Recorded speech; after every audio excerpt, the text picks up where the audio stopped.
stream.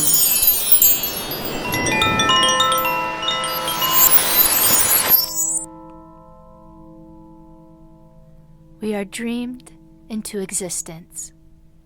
What we do with that dream is up to us. This is Stream. I am Jessica DiRuzza, and I share with you my stream of consciousness. Please take what serves you and leave the rest. Let us begin. How we dream is as important as what we dream, for the what of the dream knows itself through the how.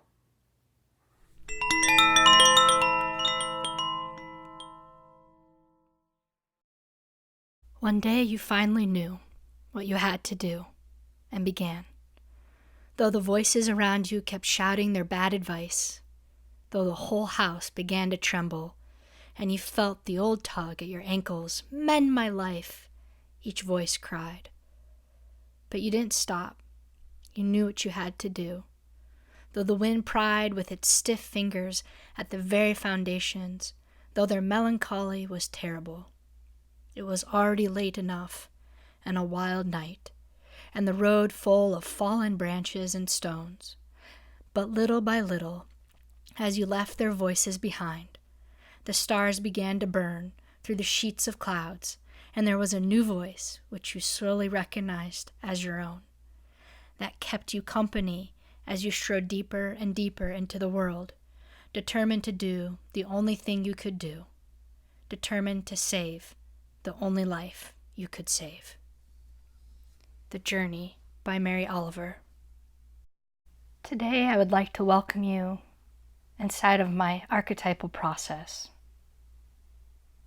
This is Stream 13, and today is August 18th, 2019.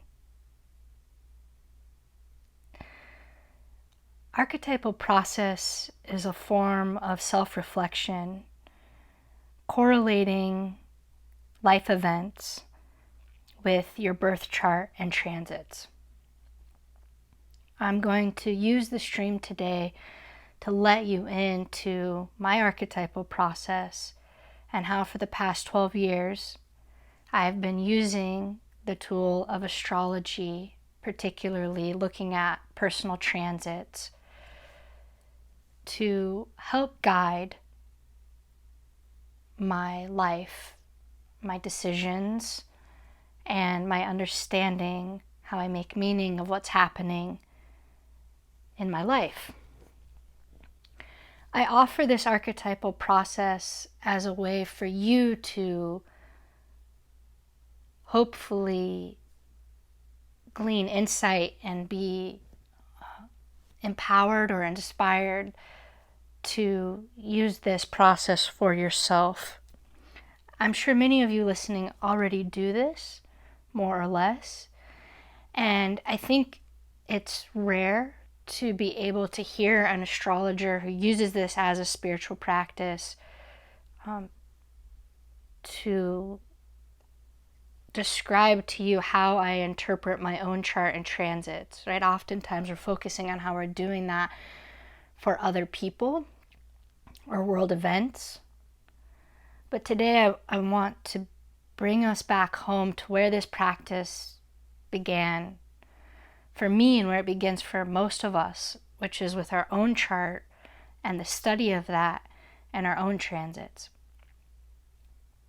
Now today, even though I'm going to be speaking about chart and transits, it's not going to be a technical exploration. It's going to be a narrative exploration. We're going to be focusing on narrative and story and the importance of how we use self-reflection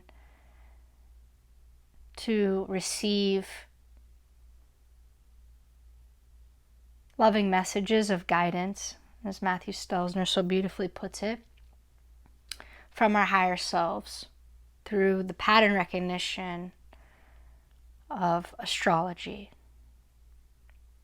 For those of you who would like to have a visual aid, you're welcome to put in my birth information into your program and to calculate the transits for right now if you'd like to see what it is that I'm seeing as I go through this, although it is not necessary for the exploration we are beginning now. So my birth information is January 7th, 1987, 10:30 a.m., Des Moines, Iowa. And again, today is August 18th, 2019. You can put in 3 p.m. Eastern Time, and I'm located in Siesta Key, Florida.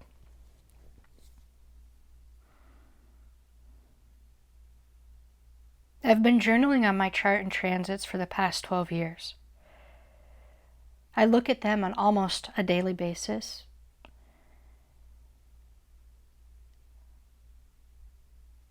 And I want to show you now what it is that's happening internally for me when I use this spiritual practice.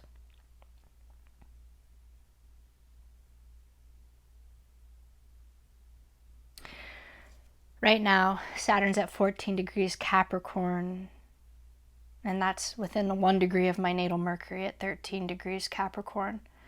So Saturn has been conjunct my Sun and my Mercury. And this transit began for me in March of 2018, but it got exact onto my Mercury in January of 2019. So I'm really been in the heart of it for about the past 7 months. Saturn has stationed retrograde and it's making its final pass back over my Mercury and my Sun. And the transit will complete itself by the end of this year, and I would say really by the December 2019. So I have about 4 months left, 4 or 5 months left of this transit.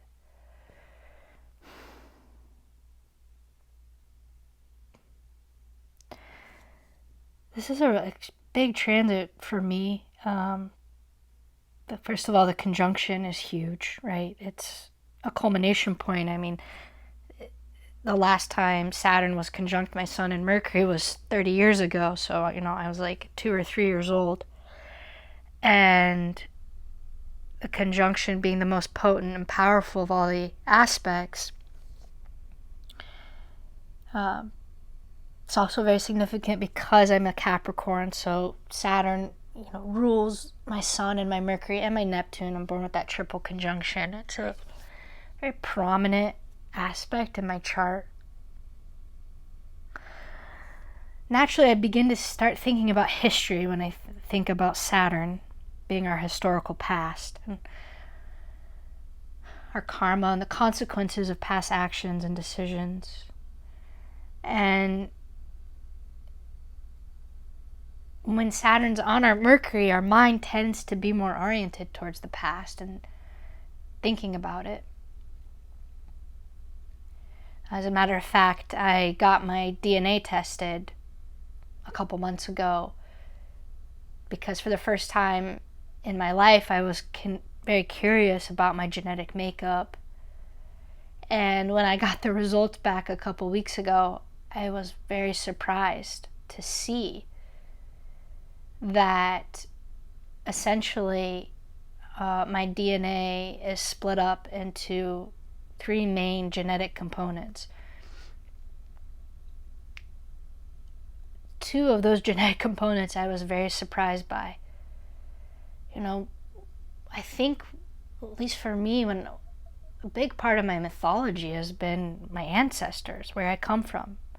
My dad is from Lebanon, his mother is French, and his father's side originally came from Morocco. So I always assumed that I was French and Lebanese, and but really from Morocco, Northern Africa, and then on my mom's side I was like, British, Scottish, Ireland, maybe a little German, kind of Northwestern European. And I didn't realize how identified I was with those ethnicities until I got my results back and I went into shock. So it turns out that I'm a 3rd Italian, Never heard about being Italian from either side of my parents. I'm a third Turkish and from the Caucasus. That makes more sense as far as my more kind of Middle Eastern blood goes. And then I'm a third mix of British, Scottish, Irish, Northwest Europe, a little bit German, 1% Jewish, 2% Sardinian. But this intrigue in my ancestry and in my genetics definitely is that part of Saturn on my sun Mercury where I've become very curious and intellectually interested in understanding that genetic component and reading about how genetics works and understanding the more scientific side of DNA. Saturn also got within 3 degrees of a square to my moon this year, so that definitely can also relate to that piece around our ancestral past and the moon being our family. And after I got over my initial shock about especially being a third Italian,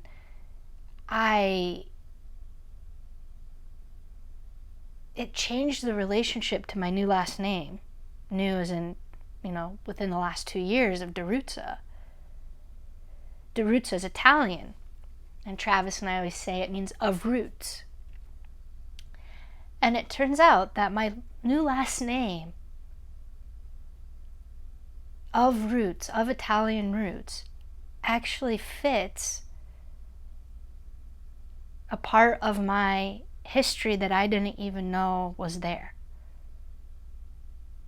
By marrying someone who's Italian, whose grandparents came over from Italy, whose father's a first-generation Italian, whose last name is DiRuzza.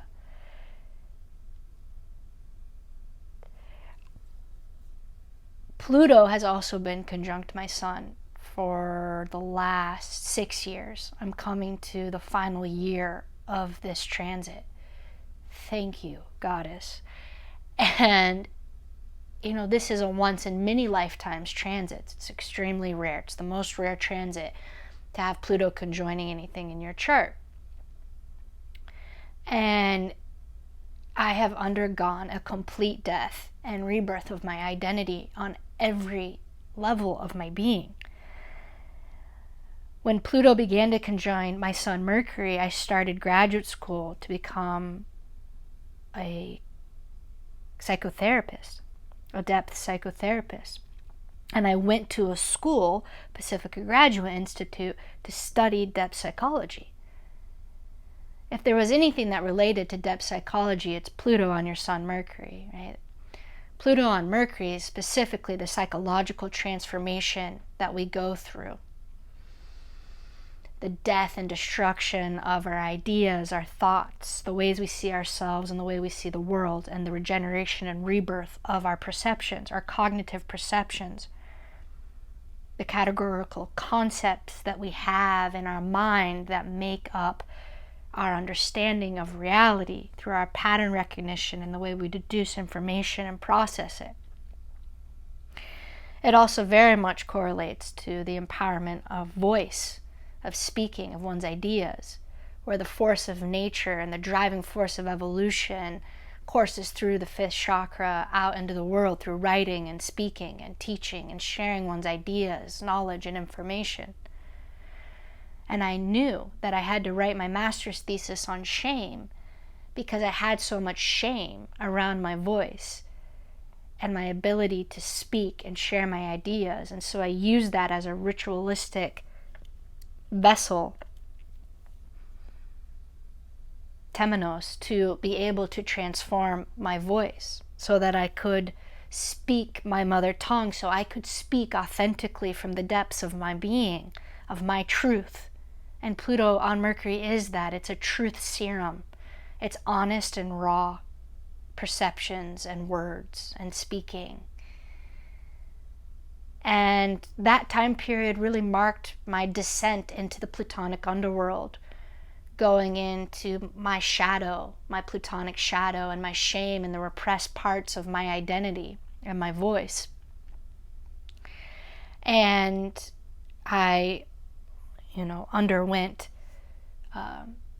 psychotherapy. I was in therapy and analytic supervision for 6 years on a weekly basis,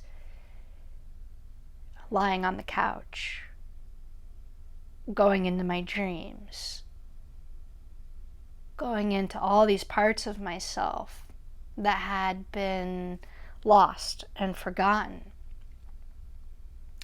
And through that process, I died many, many egoic deaths.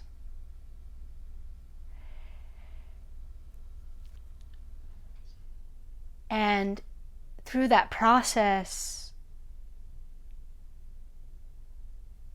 I became empowered to be who I am as a creative individual, as a psychotherapist, as an astrologer, as a teacher, as a speaker, as a writer.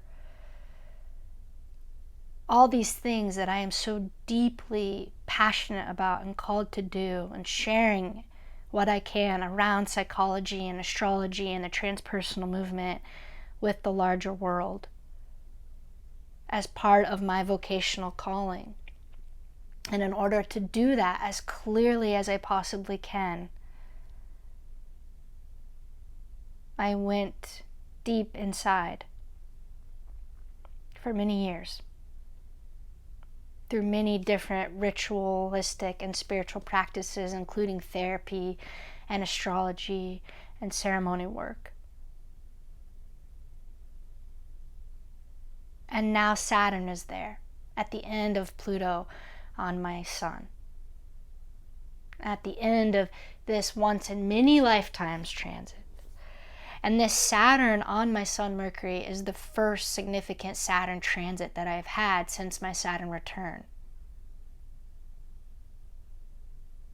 which ended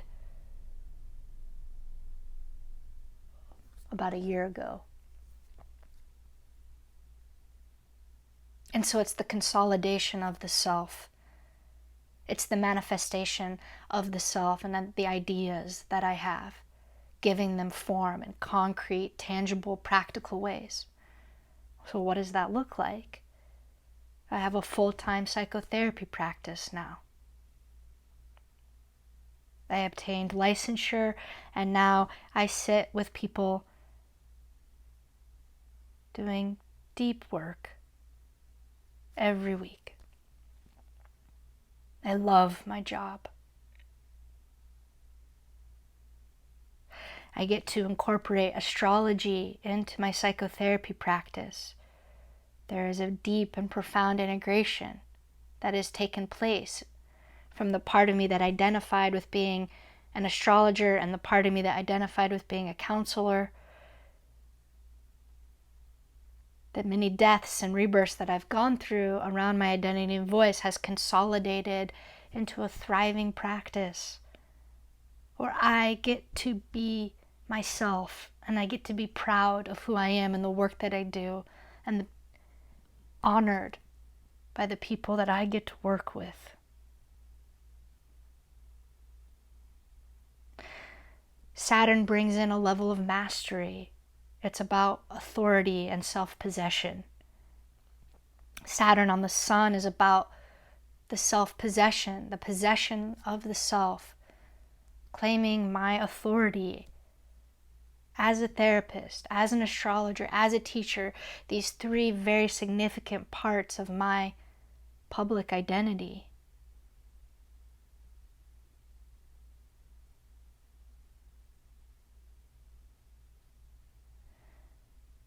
Saturn on the sun means I've been working extremely hard, very diligently, devoted, every day. I've been working more than I ever have. with a very serious discipline. I see my clients all week. I take a day of rest, and then I focus on the other aspects of Trust Psyche. This podcast, the monthly live streams, preparing my courses, starting an online astrology school, implementing my vision into form.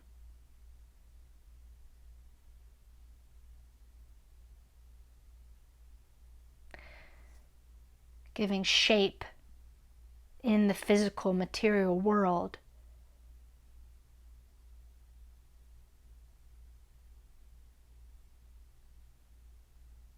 To how I see things.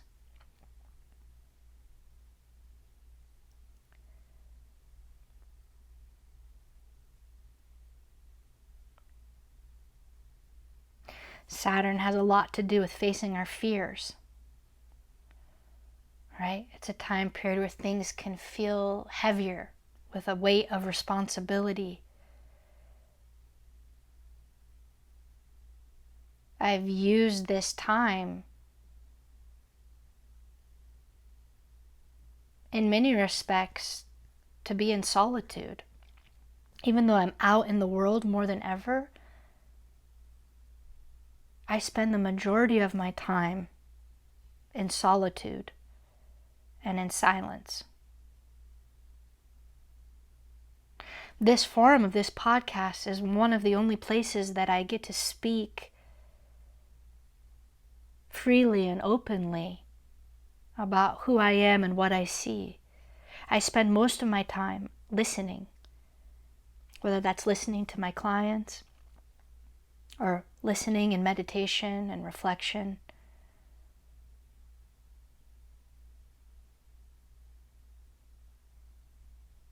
Saturn Mercury brings in silence. It brings in a quiet space, a stillness.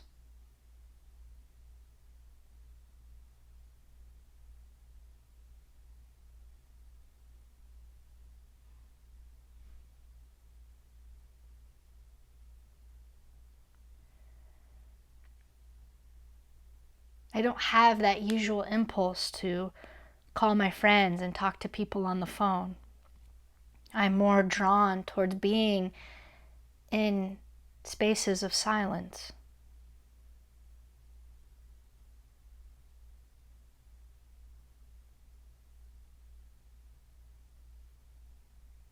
Saturn does that. It creates the space. It creates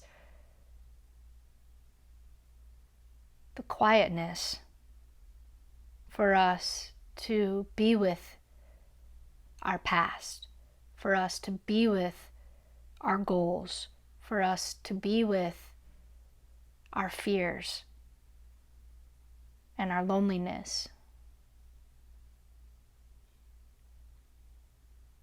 There's a refining and a sculpting that's happening in this silence, in this solitude, in the moments where I wonder, am I isolated?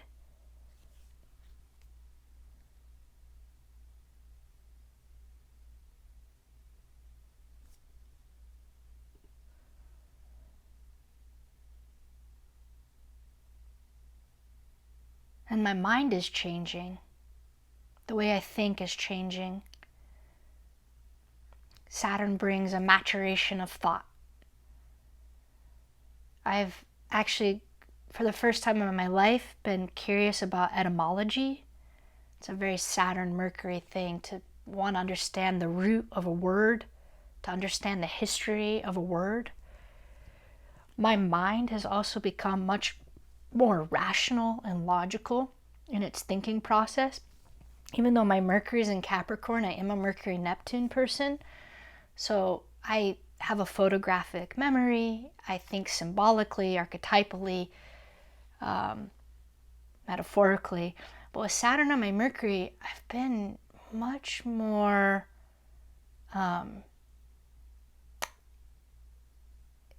into reductive reasoning.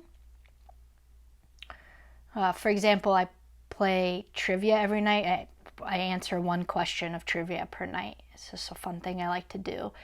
And I've never really been good at trivia, but I've been getting a very surprising number of the answers correct, even when I don't know the answer, because of my ability to eliminate answers that I know aren't correct to find the right one. It's like my mind is able to see things more in context. I'm also much more interested in understanding how things have come to be the way that they are. So that historical piece coming in again. And there's a consolidation of my thoughts. For example, I just finished creating the syllabus for my upcoming astrological counseling course, which I'm just beyond excited about. And I'm actually very impressed by what came through. It's this beautiful balance of looking at chart interpretation with counseling skills, how to hold therapeutic space, with how to run a business, like the professional side of being self-employed and understanding what it takes to do that. And I can feel my years of experience and a certain mastery around the material because of the Saturnian experiences of learning, the lessons that I've gone through around doing my work, that I feel confident,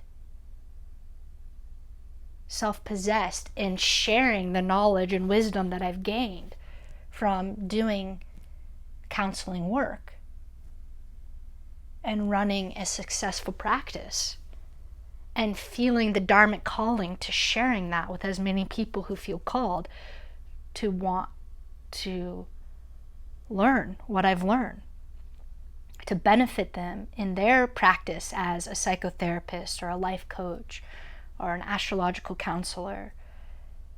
This calling to pass on the wisdom that I have received from my teachers and my supervisors and the ones who have been elders to me, and that piece of Saturn on the Sun, Mercury, of acknowledging all of the Saturnian wisdom that I have received from all those that I have been in contact with and my teachers, and then being a lineage carrier of that and passing it forward to my students. And the beautiful responsibility that's in that I find great joy in. Or the fact that we'll be hosting one of my teachers next month on the Trust Psyche live stream, Chris Beisch. Chris is a beloved teacher of mine whose work has greatly informed my cosmology and worldview. You know, his work of life cycles and reincarnation was fundamental to my understanding of how karma and reincarnation works. His work on Dark Night, Early Dawn is one of my favorite books. I think is a must-read for anybody who does deep work. Chris is a visionary, and we are so blessed to receive the visions that he has gotten and that he has so graciously and generously shared through his beautiful writings and teachings. He's a beautiful writer and is a beautiful teacher. And his work on the living classroom, which is a transpersonal pedagogy, I think is a must read for anybody who teaches or works in groups. That the honor of him being my teacher and the way that I am as a teacher coalescing in this moment where I get to use the platform of Trust Psyche that I've built out over this past year in particular to hosting various presenters on a different variety of subjects, for him to come and share with us his upcoming work on his forthcoming book, LSD and the Mind of the Universe, Diamonds from Heaven, which is in a way the second half of Dark Night, Early Dawn. And I hope that you all will join us on this live stream on Sunday, September 1st at 2 p.m. Eastern Time. You can sign up at trustpsyche.com/livestream for that talk, to be there live and to ask questions. Chris is an amazing presenter, very inspiring, very spiritually invigorating to listen to. And that these Saturnian containers and structures have been created through hard work and focus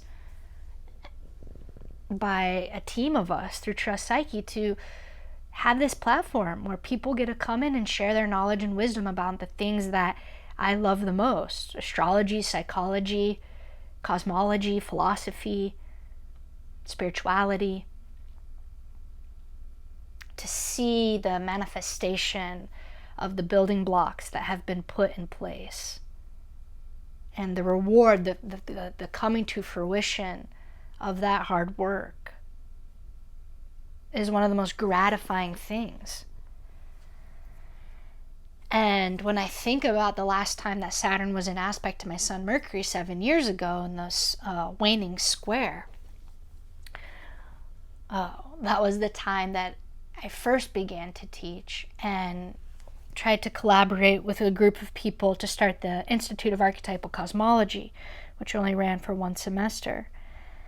And I learned so much from that experience 7 years ago about what I did and didn't like. And one thing I remember very strongly from that experience was creating the curriculum and then seeing, because there were so many cooks in the kitchen, so many different teachers. I think there were like 6 teachers in a 12-week course. It was just, trying to fit in too much in a little amount of time.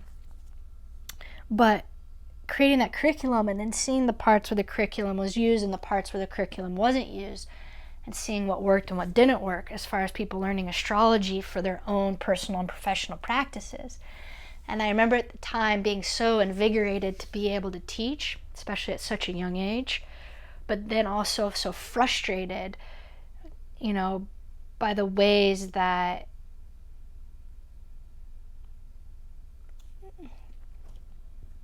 I could see it wasn't connecting, certain parts weren't connecting for the students. And I spent the years after that experience writing out curriculum for teaching astrology to various levels of students. And it was done in a feverish pitch. And when I went to create this current course, Astrological Counseling, I realized I had already written the syllabus a few years ago. And I was amazed about how much was in there that I still wanted to teach now, these few years later. And just that power of seeing what gets seeded in us, and then the unfolding of that in the future, or now in the present, when the time is right. And then that correlation with Saturn coming onto my sun and going like, yeah, I see the lessons and the struggles that I had 7 years ago, the last time this aspect happened, now paying off when I have full control of what the curriculum is as the teacher, and feeling confident and proud behind what I teach, and knowing that it's gonna work.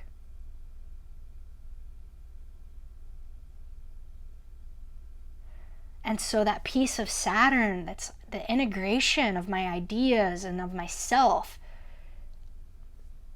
and that this course contains within it all of the places that were painful and despairing for me as a counseling astrologer over the past 12 years, and all the things that I wish I would have known 12 years ago when I began this journey whether that's about the professional side of running a small business and being self-employed, or whether that's the side of how to sit with clients and how to deal with different types of clients, or the side of how to know whether or not I'm giving a reading from an authentic place. And then, of course, all the places that I've experienced immense joy, the mystical experiences, the reverential experiences, the ways that I've learned, oh my goodness, all the amazing wisdom that's been shared with me through the people that I've had the privilege to sit with over these years, also being woven in to this course. And I think that's what Saturn likes more than anything. It's the cosmic weaver. It wants to weave us into the very fabric of physical, immanent existence. When we bring ourselves forward and participate and engage in the world.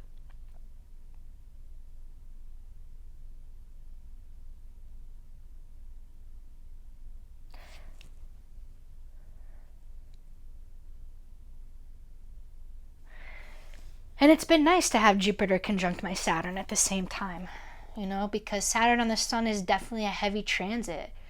And it's, in a way, time slows down and everything becomes elongated and can feel like molasses. And sometimes I felt stuck. Or I've just felt like, oh my gosh, like I'm working so hard. Where's the break? Is it going to be like this forever? The countless hours that go into building something like this. And then Jupiter on my Saturn, and it's been successful. We have over 100 students now in Trust Psyche. I can't believe it. It's amazing. I never thought that would happen. And it just grew. And my practice is thriving. And my readings are going better than ever. And I love and feel supported in what I do. And the grandness of the vision growing and becoming more public. Jupiter expands things and blesses things and opens things up.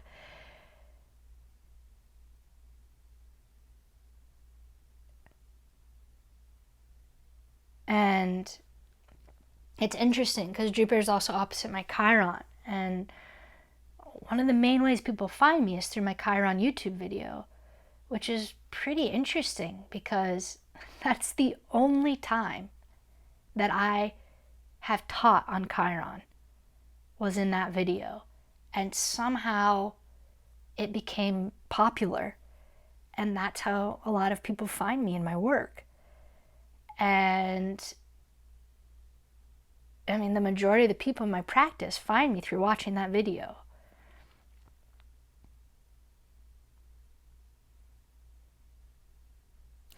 And then Neptune conjunct Jupiter. I mean, the fact that Neptune's on my ascendant, conjunct my Jupiter, another rare, once in many lifetimes transit. I moved to less than a mile away from the ocean during this transit. I live on an island. It's very Neptune, Jupiter. And I live in a tropical island paradise surrounded by beautiful birds, dolphins, flowers, trees. I see the ocean every week. I go swimming multiple times a week. And just this sense of expansive joy of being by the waters and how healing it's been to be surrounded by water on all sides and to swim in the ocean and to swim at the pool and feel an expansiveness in my being because of being so deeply with the waters of Neptune, and how that's become a part of my spiritual practice and an aspect that I celebrate. I celebrate the waters, and I'm celebrating my imagination and my intuition and my vision, my spiritual vision. And there's just been this really profound infusion of Neptune into my life during this transit. I mean, it's big to live that close to the water, in the Gulf of Mexico, and how warm the water is, and to actually be able to be immersed in the water.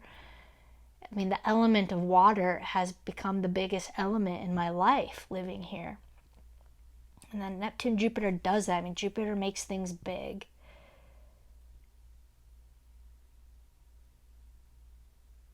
And my vision's gotten bigger. My vision's gotten more expansive, my spiritual vision. It's definitely become a lot wider and more inclusive. For me, it's really not just about the astrology anymore, but so many other things. I mean, I'm so interested in the cosmology that goes into my practices, including astrology and psychotherapy, and holding that very large spiritual transpersonal vision.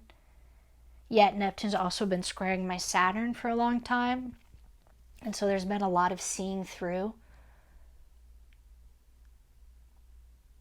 There's been a lot of disillusionment, having to face certain truths about things that have challenged my faith. Neptune, Saturn definitely can challenge your faith.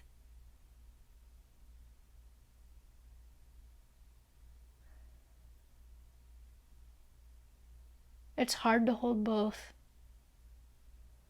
The Neptune, Jupiter, and the Neptune, Saturn at the same time. I think the Jupiter helps alleviate certain aspects of the Neptune, Saturn, but it definitely can have that quality of up and down with Jupiter, Saturn, like expansion and contraction. And with Neptune, it can just be with my spirituality and my faith and my worldview, my imagination, my dreams, my ideals, my sensitivity. I mean, I've never been more psychically sensitive and porous in my entire life. I didn't even know it was possible to become this sensitive. My intuition is definitely strengthened. And I do feel more spiritually grounded and mature than ever before. I feel tempered. I think of the tarot card of temperance when I think of Jupiter, Saturn, and my Neptune on it. Definitely feel more balanced. Way less grandiose. Like, astrology's gonna save the world. It's like, no. I don't care to save the world anymore. I don't see it that way. I don't see it as needing to be saved, which is so relieving. So nice not to feel like I have to save people or save the planet or save something, which definitely was a part of me before.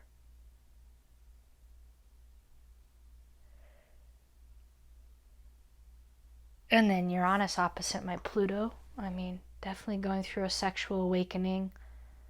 I'm feeling more comfortable in my sexuality than ever before. I feel more liberated in it, which is nice.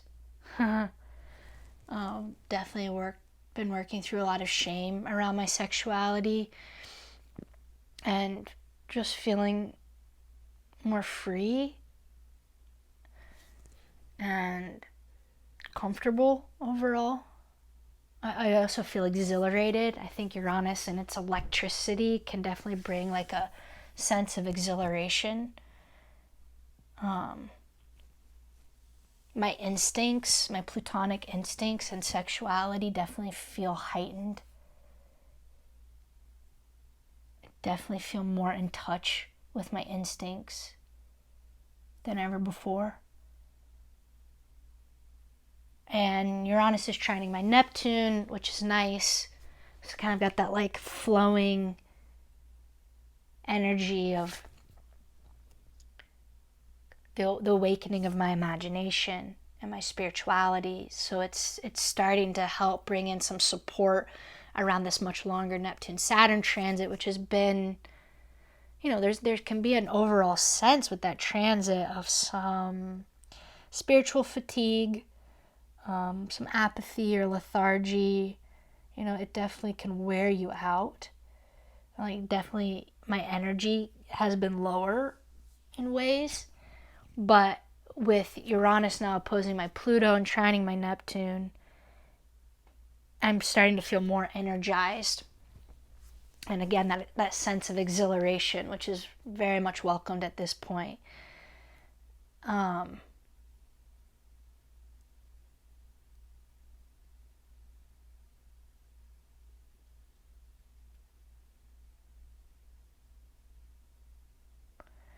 Yeah, and Pluto's begun to square my moon. And my family's definitely going through a death and rebirth. And the thing about Pluto moon that's so different than Pluto sun, which I'm coming out of, is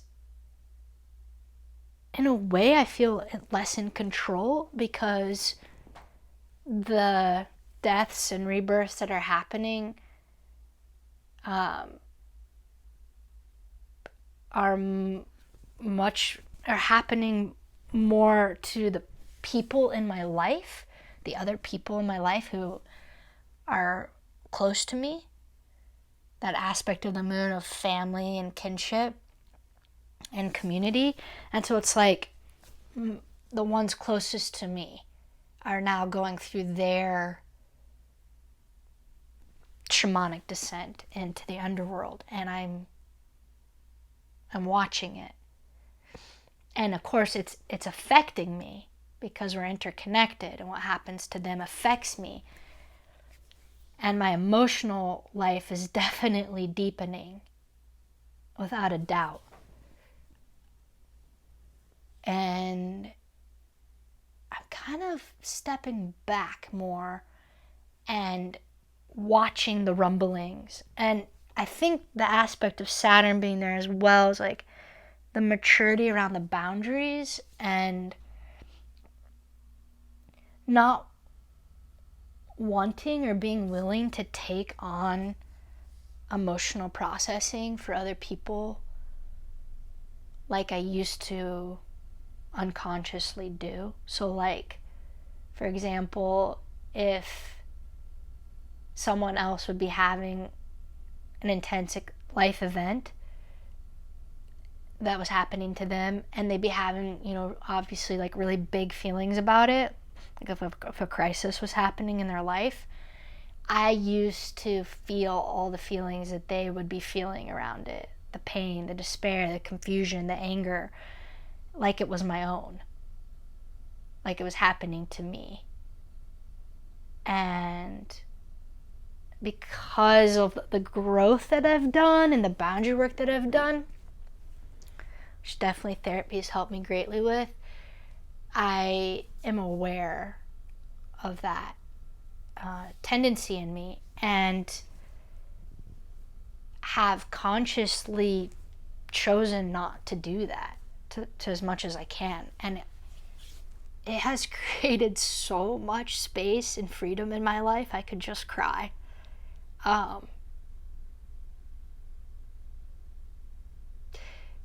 That other people's depression doesn't have to be my depression, and other people's shame doesn't have to be my shame, and other people's anxiety doesn't have to be my anxiety. And of course I have my own things that I need to deal with, but like, I don't need to spend my time feeling all of that and worrying about it and trying to problem solve around it. And I think that that's both the gift of Saturn coming in and the maturation around the boundaries there, and the acknowledgement that I have a limited amount of time and my emotional processing is limited, and that I sanctify that by protecting it and reserving it for myself and for my clients, right? I save that level of feeling and processing for the people that I work with.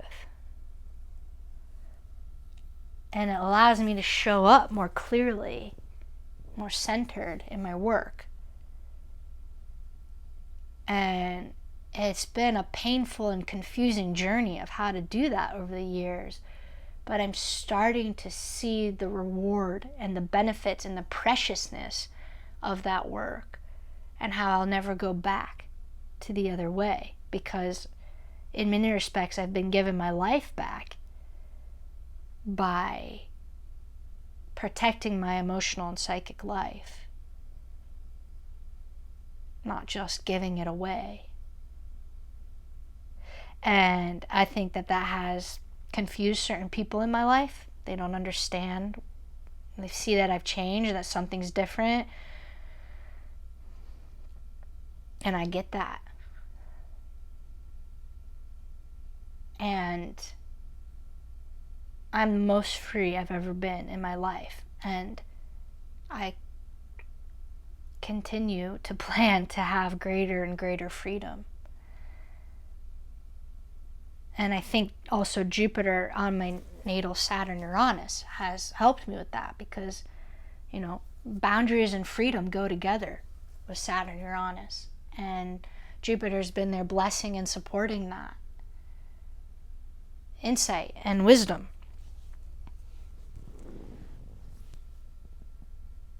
And Goddess knows there's been many opportunities this past year that have challenged me to prioritize myself and prioritize my space and choose myself, and therefore choose my freedom. And I love how it makes me a better person in every dimension of my life. And that reward inspires me and gives me the courage to keep going, even in the face of confusion or difficulty.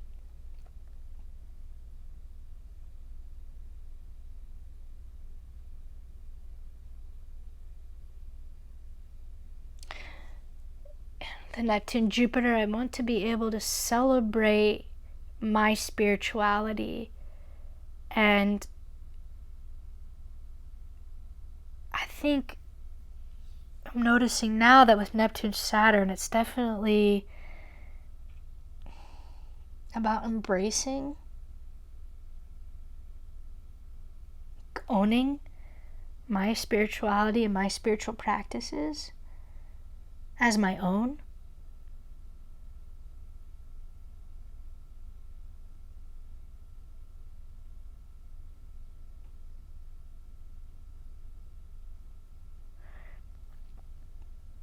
And something about that feels very important.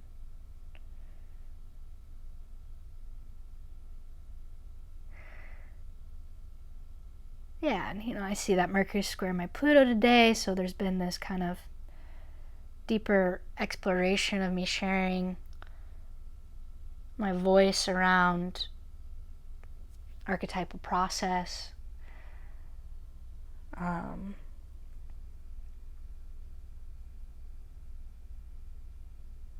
I see that Sun Venus is in a grand trine with my natal moon Uranus. There's definitely been a playful sexuality present, a playful, youthful sense of beauty. I somehow, in the past week, got into flower arranging, which I've never done before. And I was getting something framed, and at Michael's they have these gorgeous, beautiful fake flowers, which are the best flowers for Florida subtropical climate, because we're very prone to bugs here. And so I went, and I was just like, this is something I always felt like I couldn't do.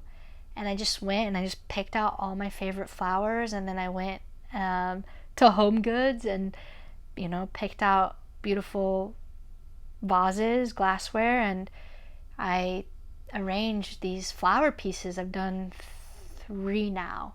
I'm going to do one more.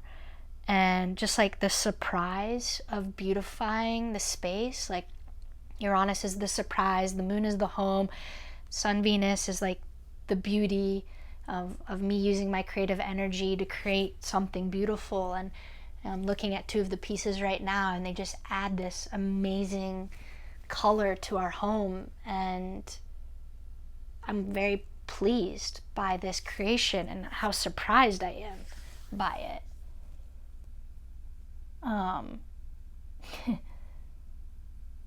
Like, I don't know where that came from. And I'm also in this practice right now of embracing all the colors that I've typically not enjoyed in my life, and been working my way from my favorite to my least favorite, and now I'm at my last couple colors that have been my least favorite over my whole life. And I made sure to make the flower arrangements using those colors, and I feel like it's somehow very deeply symbolic of some process that's happening in me right now, of like loving the marginalized, loving the lowest, loving the least favorite, loving the things that have been least paid attention to. And that feels really good.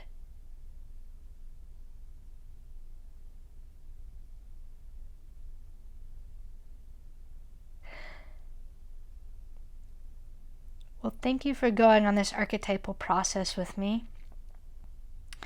And I hope it gives you some more of a lens, or another way of working with your own chart and transits. And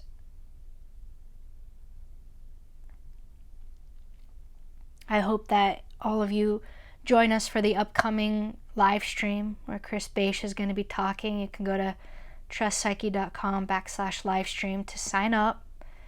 We have new presenters every month. Really enjoying doing it. And for those of you who are interested in my astrological counseling course, I have 3 spots remaining. I'm willing to take up to 3 more students. We have a really special group so far. I love everyone who's in there, and the syllabus looks amazing. And if you want more information on it, you can send me an email at jessica@trustpsyche.com, and I'd be happy to send you more information. It is an investment in your business as a professional astrologer. It is also a tax write-off. And I want to encourage those of you who would like to take your practice to the next level and be supported by me and amazing, truly amazing other astrologers to reach out to me. We are totally good to go with this group. However, I can make room for 3 more people. We're going to be working very closely together over the course of this semester. So feel free to contact me. I encourage you to contact me if you'd like to take this course. Thank you so much for being with me on this journey. This is Stream, and I'm Jessica DiRuzza.